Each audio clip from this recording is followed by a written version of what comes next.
बिस्मिल्लाहिर्रहमानिर्रहीम, अस्सलाम वालेकुम। हम पढ़ रहे हैं इंटरनेशनल लॉ और आज हम पढ़ेंगे सोर्सेज ऑफ इंटरनेशनल लॉ के कौन कौन से सोर्सेज हैं जो इंटरनेशनल लॉ का मूजिब हैं। तो सबसे पहले हम इसके इंट्रोडक्शन में देखते हैं कि एक ज्यूरिस्ट है हमारे पास, लॉरेंस कहते हैं कि there is only one source of international law, कि इंटरनेशनल लॉ का सिर्फ़ और सिर्फ एक ही सोर्स है और वो क्या है, वो है कंसेंट ऑफ द नेशंस। कि अगर जो नेशंस हैं वो किसी एक नुक्ते पे राज़ी हैं, किसी एक लॉ पे राज़ी हैं, that is a source of international law, और वो राज़ी हो गए हैं और उन्होंने एक लॉ बना लिया है, तो वो क्या होगा, वो इंटरनेशनल लॉ का एक सोर्स होगा। बट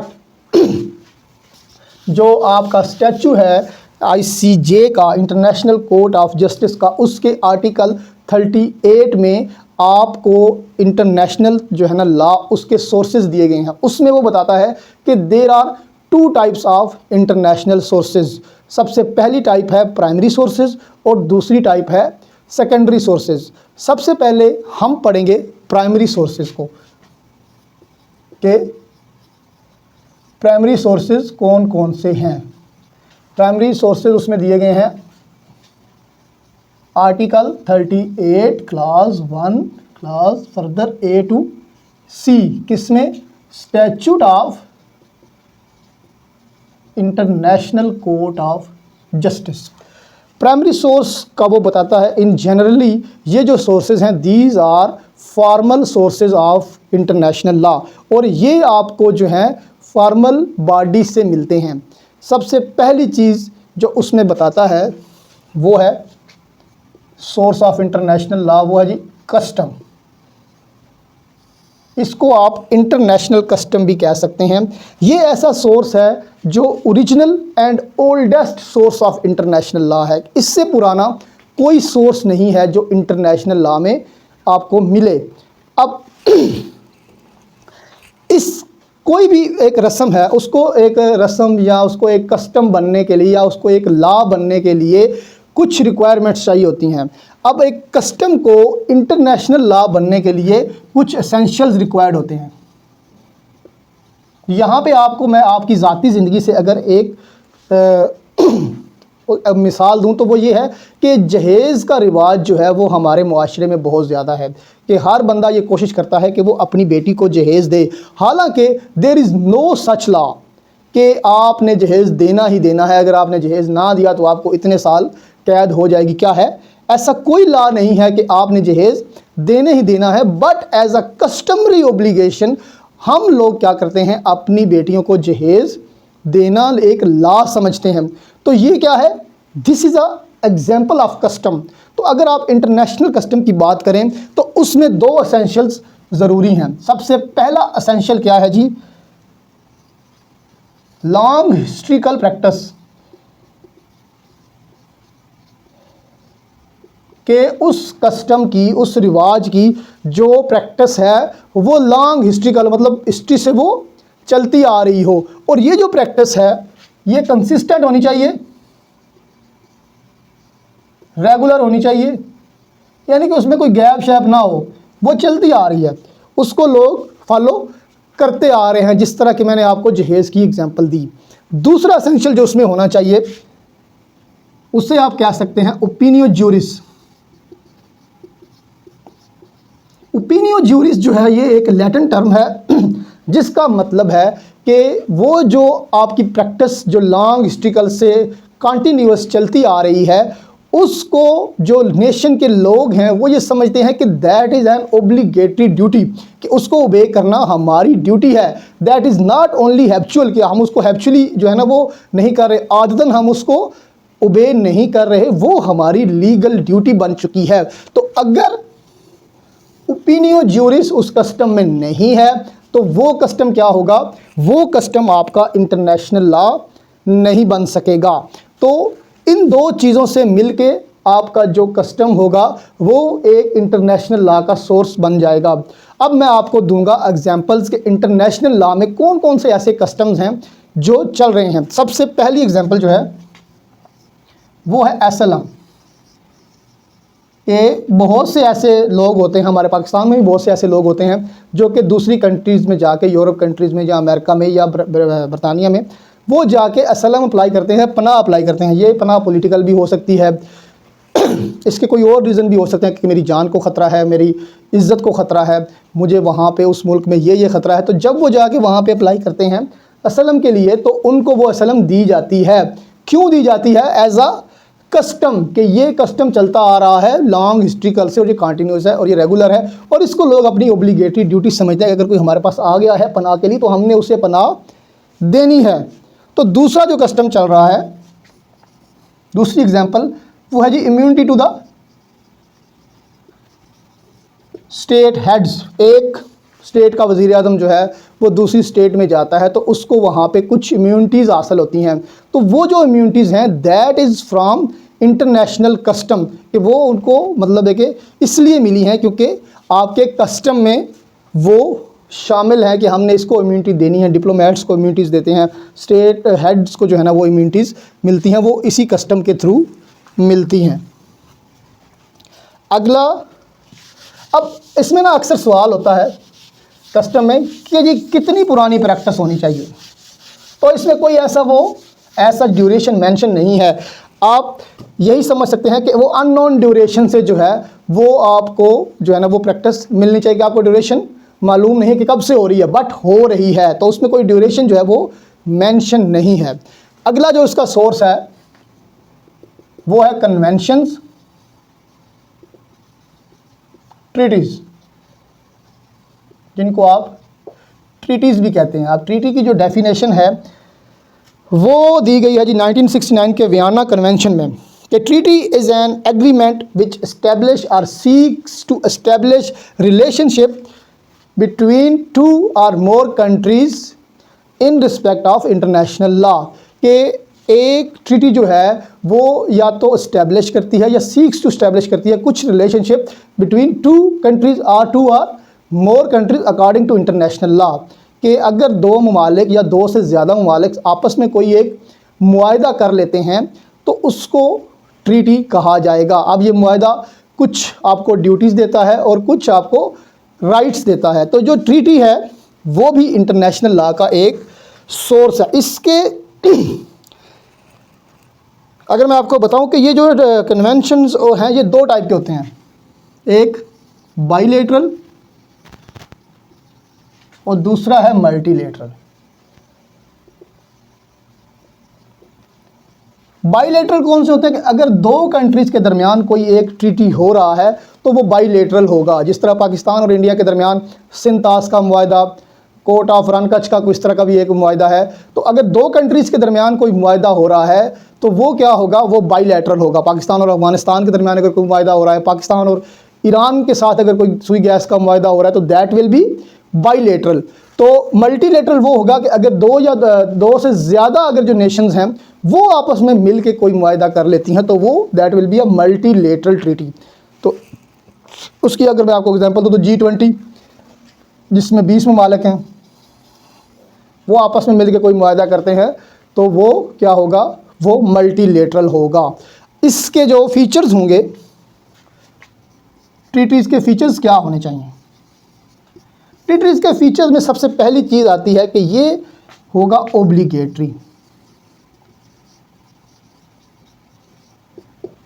अब सवाल ये पैदा होता है कि ये जो ट्रीटी होगा ये किस पे ओब्लिगेटरी होगा? क्या एक बाइलेटरल जो है वो ट्रीटी मल्टीलेटरली ओब्लिगेटरी हो सकता है? तो इसका जवाब है नो, कि जो ओब्लिगेटरी होगा वो सिर्फ और सिर्फ जिन लोगों ने जिन नेशंस ने साइन किया है सिर्फ वही, उन पे ही वो ओब्लिगेटरी होगा। उसके अलावा वो किसी और नेशन पे जो है वो ओब्लिगेटरी नहीं होगा। उसमें अगला जो फीचर है इसका, ये डायरेक्ट सोर्स है, यानी कि ये लिखा जा चुका है और ये डायरेक्ट सोर्स के ज़िम्मे में आ जाता है। तो ट्रीटीज़ के बाद अगला जो प्राइमरी सोर्स है वो है जनरल प्रिंसिपल्स।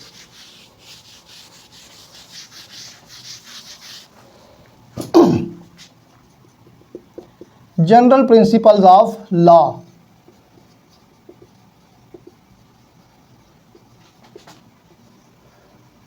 सबसे पहले तो आपको ये पता होना चाहिए कि जनरल प्रिंसिपल्स ऑफ लॉ क्या होते हैं। जनरल प्रिंसिपल ऑफ लॉ होते हैं कि किसी भी सिविलाइज्ड स्टेट में कुछ ऐसे लॉज होते हैं जिनको हर बंदा फॉलो कर रहा होता है, हर कोर्ट फॉलो कर रही होती है, तो उनको आप जनरल प्रिंसिपल्स ऑफ लॉ कहते हैं। उनमें कुछ चंद एक एग्जांपल मैं अगर आपको दूं तो वो है जी रेस जुडिकाटा। रेस जुडिकाटा क्या होता है कि जी एक चीज़ का अगर डिसीजन हो चुका है तो दोबारा उसी चीज़ को आप किसी और कोर्ट में लेके नहीं जा सकते। उसके अलावा जो है जी नो वन कैन बी जज एट हिज ओन काज,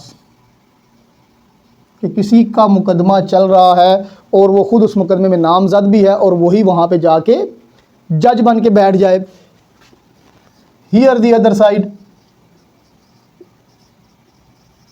ये जो प्रिंसिपल्स हैं इनको आप नेचुरल प्रिंसिपल्स भी कह सकते हैं कि व्हेन एवर आप कहीं पे कोई जस्टिस एडमिनिस्टर कर रहे हैं तो आपने चंद प्रिंसिपल्स का ख्याल रखना होता है कि आपने दूसरी पार्टी को सुनना भी होता है और आपने जो पहली पार्टी है उसको भी सुनना, यानी कि दोनों पार्टीज़ को सुनना होता है और सुनने के बाद उनको अपनी सफाई का मौका देना होता है, तो फिर आपने जाके कोई डिसीजन लेना होता है। तो ये जो जनरल प्रिंसिपल्स हैं ये ऑलमोस्ट एवरी सिविलाइज्ड नेशन में जो है ये काम कर रहे हैं और ये चल रहे हैं।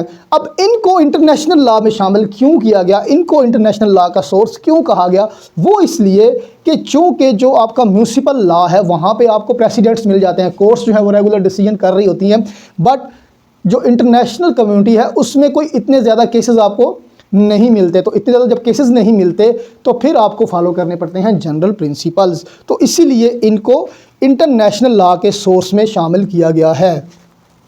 अगला जो सोर्स है वो है सेकेंडरी सोर्सेज। प्राइमरी सोर्सेज में तीन चीज़ें थी, एक कस्टम, उसके बाद आपकी ट्रीटीज और उसके बाद आपके जनरल प्रिंसिपल्स ऑफ लॉ। अब हम चलते हैं सेकेंडरी सोर्सेज की तरफ। तो सेकेंडरी सोर्सेज जो हैं ये आपके आर्टिकल 38 क्लास 1 और सब क्लास डी में दिए गए हैं आईसीजे के स्टैचू में। सेकेंडरी सोर्सेज कौन कौन से हैं? सेकेंडरी सोर्सेज में ना वो दो सोर्सेज की बात करता है। सबसे पहला सोर्स है उसमें जुडिशियल डिसीजंस,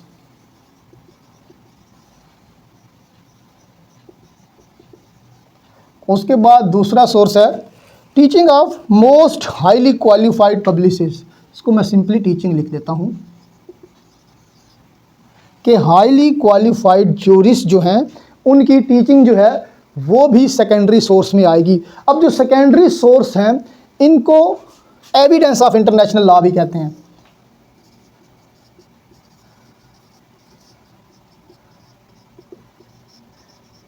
इनको एविडेंस ऑफ इंटरनेशनल लॉ क्यों कहते हैं?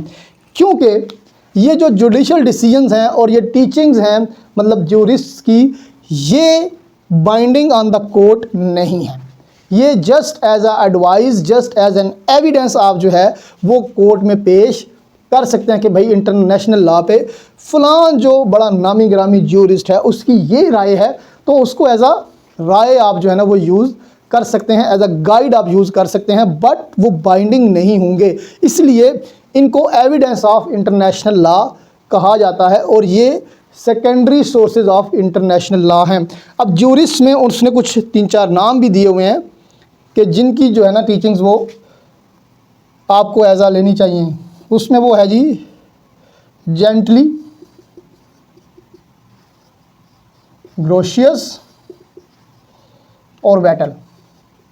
ये 16वीं से लेकर 18वीं सदी तक के ज्यूरिस्ट हैं और इनकी जो ग्रिप है वो इंटरनेशनल लॉ पे बहुत अच्छी है। इन्होंने जो प्रिंसिपल्स हैं, मोस्ट ऑफ द प्रिंसिपल्स जो इंटरनेशनल लॉ में यूज़ हो रहे हैं वो इन्हीं 3 ज्यूरिस्ट के हैं। तो ये जो जुडिशियल डिसीजन है और ये जो टीचिंग्स हैं हाईली ज्यूरिस्ट की, तो इनको हम एज अ रेफरेंस, इनको हम एज अ गाइडलाइन, इनको हम एज एन एविडेंस जो है वो पेश कर सकते हैं, बट ये जो है ये बाइंडिंग नहीं है और इसीलिए इनको सेकेंडरी सोर्सेज भी कहा जाता है। अब चूंकि जो इंटरनेशनल लॉ है वो बहुत सारी नेशंस के लीगल सिस्टम का एक अमलगामेशन है, तो ऐसे में ये जो आर्टिकल 38 है आपका, ये एग्जॉस्टिव नहीं है, यानी कि this is not a final article कि आप फाइनली कह दें कि जी दो ही सोर्सेज हैं, एक प्राइमरी और एक सेकेंडरी, इसके अलावा कोई सोर्स इंटरनेशनल लॉ का नहीं है। तो ये एग्जॉस्टिव नहीं है, कुछ और भी सोर्सेज इंटरनेशनल लॉ के हो सकते हैं जिनमें आपकी इक्विटी आ सकती है, कि इक्विटी भी इंटरनेशनल लॉ का सोर्स हो सकती है। इक्विटी को यूज़ भी किया गया है इंटरनेशनल लॉ के सोर्स में। रन कच्छ का जो पाकिस्तान और इंडिया के दरमियान मुआहदा है, ट्रीटी है, उसमें इक्विटी को यूज़ किया गया था कि दोनों साइड्स पे जो चीज़ें, जो इलाके फतह हुए थे वो वापस किए गए थे। तो इक्विटी भी सोर्स हो सकता है। रिकमेंडेशंस, डिक्लेरेशंस और रेजोल्यूशंस, अगर किसी भी इंटरनेशनल इंस्टीट्यूशन की ये तीनों चीज़ें, कोई रिकमेंडेशन उन्हें दे दी, कोई डिक्लेरेशन दे दी, कोई रेजोल्यूशन दे दी, तो वो भी एक सोर्स ऑफ इंटरनेशनल लॉ हो सकता है। इंटरनेशनल ऑर्गेनाइजेशन कौन कौन सी हैं? UNO, general assembly, security council and any other organisation. कोई भी इंटरनेशनल ऑर्गेनाइजेशन है, अगर वो कोई रिकमेंडेशन दे रही है, वो कोई डिक्लेरेशन दे रही है, वो कोई रेजोल्यूशन दे रही है, तो उसको भी आप सोर्स ऑफ इंटरनेशनल लॉ कह सकते हैं।